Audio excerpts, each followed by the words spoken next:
My neighbor Darren borrowed my grandmother's Dutch oven, then my shed tools, then vanished. When I asked, he said, "It's all safe with me, buddy." That was last spring. This morning, officers found half my missing gear in his garage. And Darren was nowhere to be found. I remember Darren first waving from his porch, flashing that fake smile like we were old friends. He helped me fix a gutter that same afternoon, cracking dad jokes while balancing on my ladder. I offered lemonade, he asked for bourbon, we laughed. Nina passed by with her kid, he complimented her garden. That night, the Dutch oven simmered with stew as I texted, "Nice new neighbor." I thought he was harmless. Looking back, I missed the gleam in his eyes. One Saturday, Darren dropped by with ribs and that same fake smile, claiming his smoker broke. I offered my grill, even my spice rub. He lingered, asked about my late husband's recipes, eyes scanning my kitchen like inventory. I felt a flicker of unease but dismissed it. He was just curious, right? Later, I saw him chatting with Franklin, holding my Dutch oven like it was his. Good neighbors share. He winked, I laughed then. Now it makes my skin crawl. It started small. Darren forgot to return my blender. Then my leaf blower vanished. I asked him directly. He shrugged with that fake smile, said, "You sure you didn't misplace it?" My jaw clenched. Nina whispered he'd borrowed her ladder too, never came back. Franklin mentioned missing power tools. The Dutch oven came back weeks later, scorched black. I scrubbed furiously, heart pounding. Was this forgetfulness, or something worse? The neighborhood's trust was thinning, and so was my patience. Darren started hosting weekend cookouts, blasting music, drawing strangers into our cul-de-sac. I spotted my patio chairs in his yard. He claimed I loaned them. That fake smile never cracked. Nina's bike disappeared next. Franklin confronted him once. Darren laughed it off, flipping burgers. The Dutch oven, once my treasure, now sat on his grill like a trophy. I began locking everything. Still, stuff vanished. Was he testing us? Or had we already failed the test without knowing? One morning, I caught Darren in my side yard, claiming he was checking the fence line. That fake smile again. Wide, rehearsed. I spotted my garden shears in his back pocket. He chuckled, handed them over, said, "Thought they were mine." My skin prickled. Nina mentioned seeing unfamiliar cars parked by his shed late at night. We weren't just losing tools anymore. We were losing boundaries. I started a spreadsheet, logging every incident. How much more would he take unnoticed? The final straw was my shed pried open, lock broken. My mixer, toolbox, even old photo albums were gone. I called the cops. Darren stood nearby, arms crossed, flashing that fake smile like he was watching a sitcom. "Tough break," he said. Nina brought cookies to calm me. Franklin offered to install a camera. The Dutch oven, chipped and stained, felt like a warning now. I wasn't paranoid anymore. We were under siege. Why did no one else seem truly alarmed? I called an emergency block meeting Franklin hosted. Nina spread word. Darren showed up uninvited, arms full of brisket, flashing that fake smile like he owned the street. "Heard there's drama," he joked. I held up my scorched Dutch oven. "Recognize this." The room went silent. I listed every missing item, every loan gone rogue. Darren scoffed. "You keeping a diary or building a case?" I didn't flinch. Both. Tension buzzed like a live wire. This was no longer just neighborly talk. Franklin stepped forward, voice steady. "My chainsaw is in your garage, Darren." Darren laughed, that fake smile twitching. "You folks are paranoid." Nina pulled up her phone, time-stamped photos of her missing chairs in his yard. Gasps rippled. Darren's charm cracked. "This is a witch hunt," he snapped. "I've done nothing wrong." I turned to Ronnie Pierce, the city inspector, who'd stayed silent until now. "Want to tell them what you found last Thursday?" Darren froze. The room held its breath. Ronnie cleared his throat. "Unpermitted construction, hidden basement, plumbing rerouted illegally." Darren's face drained, the fake smile vanished. "That's nonsense," he muttered, but his eyes darted. Nina stepped forward, trembling but fierce. "And what about the cameras you mounted toward my kid's window?" A collective gasp. Franklin clenched his fists. I grabbed the Dutch oven, slammed it on the table. "We trusted you." Darren backed away, stammering. His smirk had finally curdled into something else. Fear. The curtain was lifting. Darren lunged for control. "You're all making this up." Jealous, bored. But his voice cracked. Franklin pulled out a printed complaint dated, signed, ignored. Nina read her texts aloud, gaslighting, veiled threats, all from Darren. That fake smile tried one last dance. "I'm the victim here," he yelled. I stepped forward, slow, holding the Dutch oven like a gavel. "You built a kingdom on stolen bricks." The room erupted, not in chaos, but in clarity. Finally, we all saw him without the mask. Darren stormed out, muttering curses, but no one followed. We stayed neighbors who'd once barely waved, now bound by shared betrayal. Nina cried quietly. Franklin nodded to me, the Dutch oven still in my hands like a relic of war. Ronnie called the precinct. "They'll want to see the basement." I exhaled, fists unclenching. That fake smile no longer haunted the room. It had no power left. Darren had played his final card, and now the real game was ours. The police arrived within the hour, lights flashing down our quiet street. Darren paced his driveway, shouting, "I know my rights," but no one listened. They escorted him away, cuffed, his fake smile gone for good. We stood together, Nina, Franklin, Ronnie, and me, as they taped off the basement. I clutched the Dutch oven tighter, its scorched edges digging into my palm. It wasn't just evidence, it was proof of our trust broken, of our unity born, of a predator unmasked. Days later, a city envelope landed in my mailbox. Violation notice, unauthorized backyard structure, fines totaling $9,000. I stared, heart racing, the permit, filed under my address. I hadn't built anything. Ronnie confirmed it. Darren had used my name. That fake smile wasn't just theft, it was identity fraud. I staggered back inside, clutching the Dutch oven. This wasn't over. If he'd forged this, what else had he buried under our feet, or under our names? Franklin called that night, voice low. There's movement in Darren's yard, someone's sneaking in through the basement bulkhead. I grabbed my flashlight and the Dutch oven comfort, not weapon, and headed outside. Nina joined. We watched a man disappear into the side entrance, duffel in hand. Airbnb reviews flooded my mind. Names, dates, strangers. He never stopped. That fake smile had hidden a business built beneath us. Illegal rentals, cash only. He'd made our block a trap, and we'd never even noticed. Ronnie dug deeper. Tax records, utility spikes, noise complaints. It all traced back months. Darren hadn't just used my address. He'd listed Nina's shed as guest parking. Even forged Franklin's signature on access forms. That fake smile had brokered lies across the block. We weren't neighbors. We were victims in his underground scam. The Dutch oven, it had been photographed in reviews, rustic home, cooked charm, my heirloom used as bait. He'd stolen our trust, then sold it back to strangers. A local journalist contacted me. She'd been chasing rumors of suburban Airbnb scams. Darren's name popped up repeatedly, tied to shell companies and fake homeowner accounts. My address was one. Nina's too. The Dutch oven appeared again. In his profile pic, captioned, authentic southern hospitality. That fake smile beamed beneath it.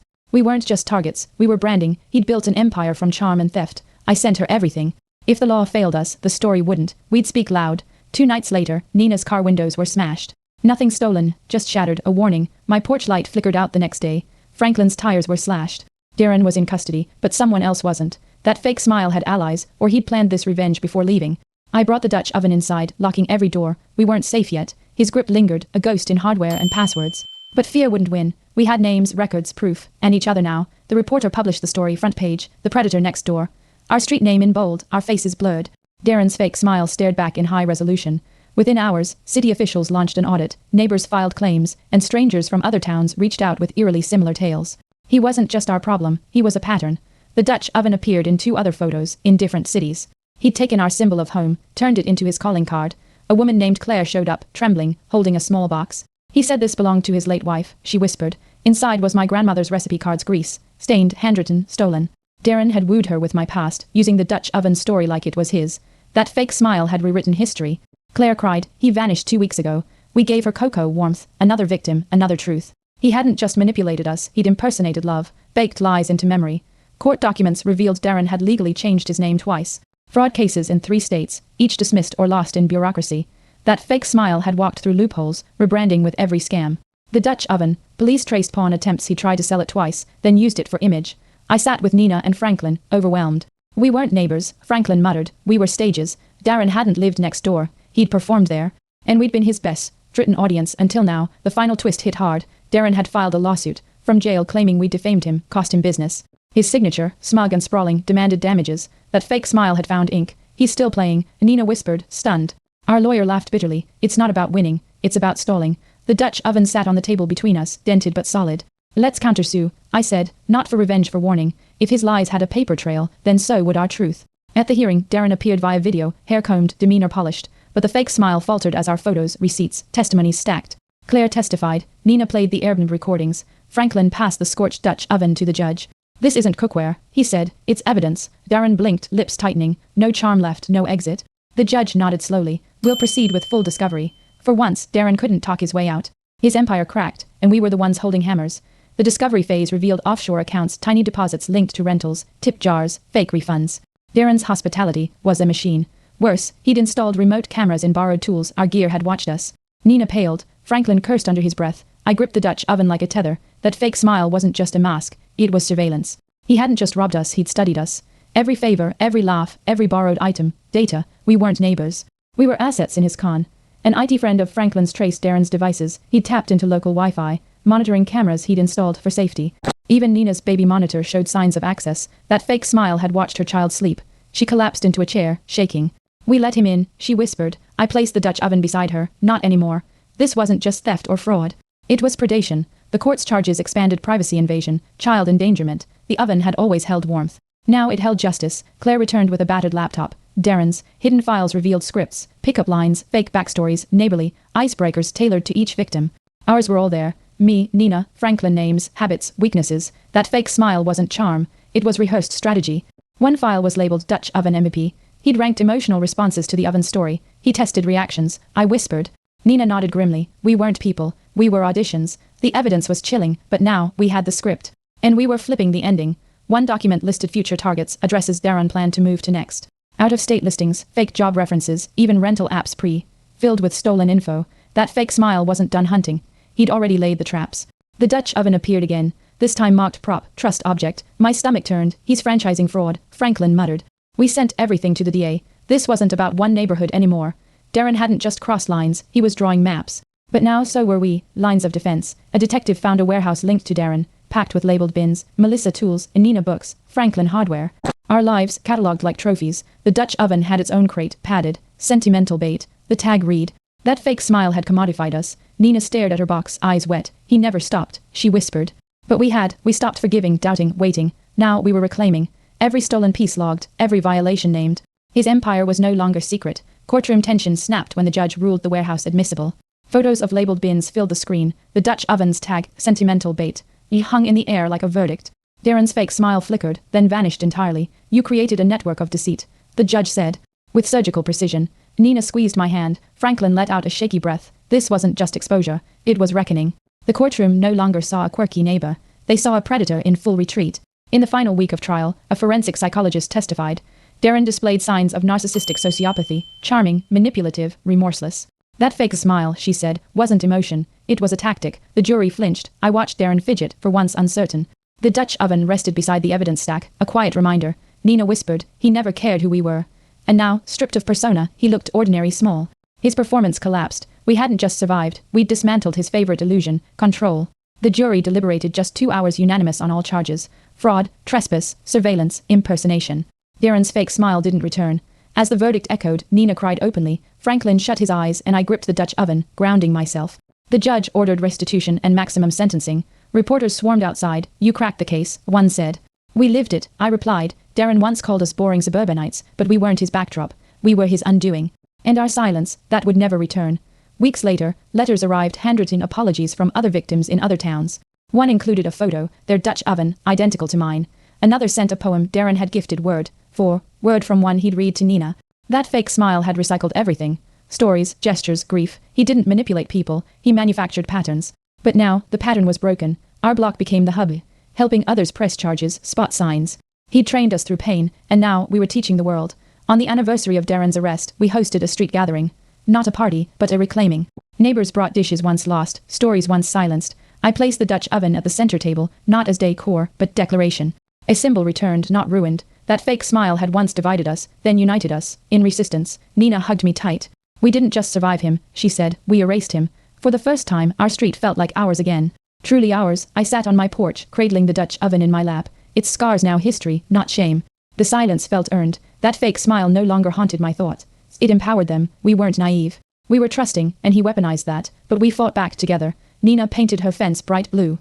Franklin replanted his tomatoes. Small acts, big healing. I whispered aloud, never again. And not in fear, but in clarity. We'd faced the mask, torn it off, and kept the warmth. At the community meeting, I spoke not as a victim, but as a neighbor. I held up the Dutch oven. This fed us. He tried to use it to fracture us, but now, it reminds me what we protected. Faces nodded. Nina smiled. Franklin tapped the table proud. That fake smile lost all power in this room. I realized healing wasn't quiet. It was collective. We shared not just warnings, but wins, and I wasn't alone anymore. None of us were, that mattered. One morning, I found Nina and Franklin planting flowers near the cul-de-sac sign, bright, defiant colors. I joined, Dutch oven in hand, placing it beside the soil as a symbol. We should bronze it someday, Franklin joked. I laughed, really laughed. That fake smile had once made me question everything. Now, I could look back without trembling. We weren't rebuilding what we lost. We were creating what we never had. Vigilance, connection, truth. The oven didn't just survive, it led us here. Darren was transferred to federal prison. Sentence extended after interstate charges surfaced. That fake smile never reappeared in court, only silence. News outlets stopped calling. The world moved on. But we remembered. Nina framed a printout of the article. Predator exposed by neighborhood unity. Franklin built a bench beneath our cul-de-sac oak tree, etched with our initials. I placed the Dutch oven beneath it during the dedication. A monument not to trauma, but triumph. We weren't his victims anymore. We were legacy. A year later, we started a neighborhood watch. Rotating shifts, open meetings, no paranoia, just pride. Nina led safety workshops. Franklin taught lock basics. I hosted dinners, the Dutch oven always at the center, restored and gleaming. That fake smile had once broken us. Now it couldn't touch us. Our street, once quiet in the worst way, buzzed with life again. Kids spiked freely. Lights stayed on. We didn't rebuild the past. We rewrote it, and every meal reminded us, never again. I spoke at a town forum, sharing our story. Clear, unsentimental. I held the Dutch oven as I spoke. This was nearly a weapon, I said, but we made it a warning, and then a promise. Applause followed, not for me, but for the message. Trust can bend but doesn't have to break. That fake smile became a cautionary tale in trainings, classrooms, forums. Our scars taught, our unity endured, and as I stepped down I felt it. Peace, earned and echoing.